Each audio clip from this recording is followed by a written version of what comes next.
بسم الله الرحمن الرحيم. سورة الألق. تفسير عبد الرحمن بن ناصر السعدي. سورة الألق. بسم الله الرحمن الرحيم. اقرأ باسم ربك الذي خلق.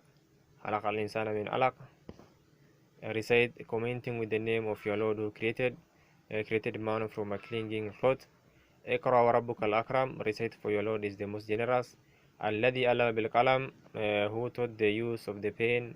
علم الإنسان ما لم يعلم, taught man what he knew not. كلا إن الإنسان لا يطغى. Indeed, the man transgress all bones. أن رآه استغنى, when he believes himself to be self-sufficient.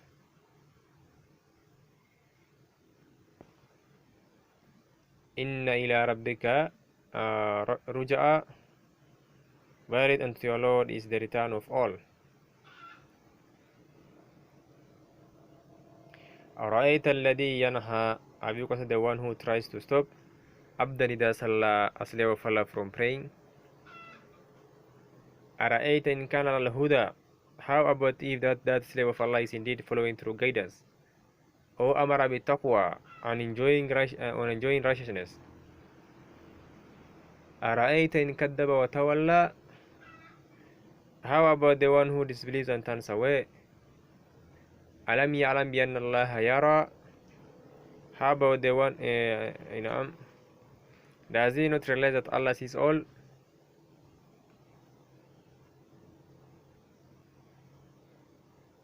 كلا لئن لم ينتهي لنصفحا بالناصية. Nay, if he does not resist, we will surely drag him by his it is written CCC.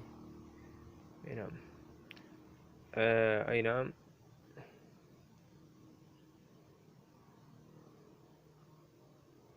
ناسية كاذبة خاطئة, a lying ceaseful follow.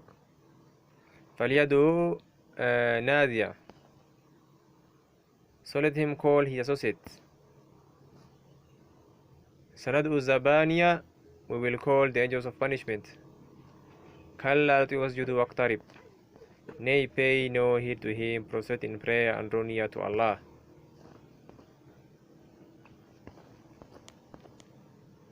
This surah was the first surah of the Quran to be revealed to the Messenger of Allah sallallahu alaihi wasallam.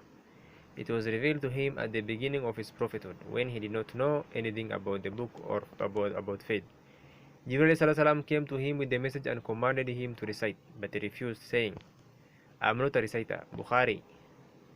But Jibreel kept urging him until he recited. Then Allah revealed to him these words: recite, commencing with the name of your Lord who created all of creation. Then he singles out man and mentions the beginning of his creation from a clinging cloth. The one who created man and cared for him must also care for him by issuing commands and prohibitions, which he did by sending the Messenger sallallahu alaihi wasallam to them and sending down the books to them. Hence, after the command to recite, he mentions his creation of man. Then he says, recite, for your Lord is the most generous, that is, he is possessed of the most sublime attribute and is very generous and kind. Part of his kindness that he taught the use of the pen.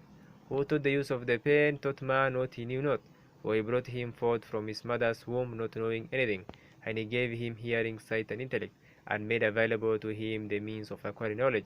So he taught him the Quran, and he taught him wisdom, and he taught him the use of the pen, through which knowledge is preserved, and rights and duties are regulated, and messages are exchanged between people, so that they do not have to speak directly to one another.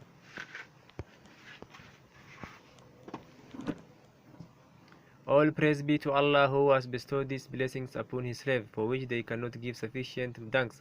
Moreover, he has blessed them with independence of means and abundant provision. But because of man's ignorance and wrongdoing, when he thinks that he is independent of means, he transgresses and behaves arrogantly, turning away from the guidance. He forgets that he will turn to his Lord, and he does not fear punishment. Perhaps he may even go as far as to reject guidance himself and call others to reject it and tell them not to pray, which is the best act of faith. Allah says to this stubborn and rebellious one, have you O man who tells someone not to pray, consider about it if he, namely the slave of Allah who is praying, is indeed following true guidance by knowing the truth and acting upon it and enjoying righteousness upon others. Is it appropriate to try to stop someone who is like this? Is it not the case that trying to stop him is one of the worst forms of opposition towards Allah and towards the truth?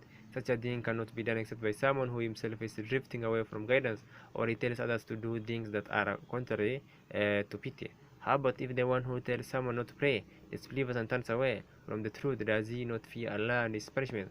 Does he not realize that Allah sees all? That he does? Then Allah warns him if he persists in his way. Nay, if he does not desist and give up what he is saying and doing, we will surely drag him by his forelock, that is, we will surely seize him violently by his forelock, and he deserves that, for it is a lying sinful forelock, that is, he is lying in what he says and sinning in what he does. So let him, namely this person who deserves that punishment, call his associate, that is, his companions and friends, and the people around him, help him dealing with what has befallen him. We will call the angels of punishment, that is, the keepers of hell, to seize him and punish him.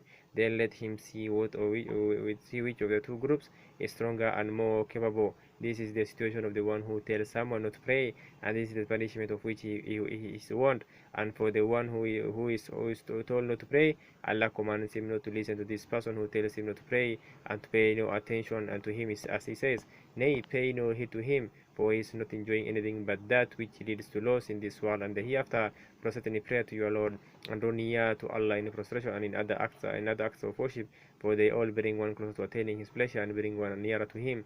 This is general in meaning and applies to everyone who tells one not to do acts of worship, even though it was originally revealed concerning Abu Jahl when he told the Messenger of Allah ﷺ not to pray and try to disturb him and harm him. This is the end of the commentary on Surah Al-Alaq. All praise and thanks are for Allah, and may the praise and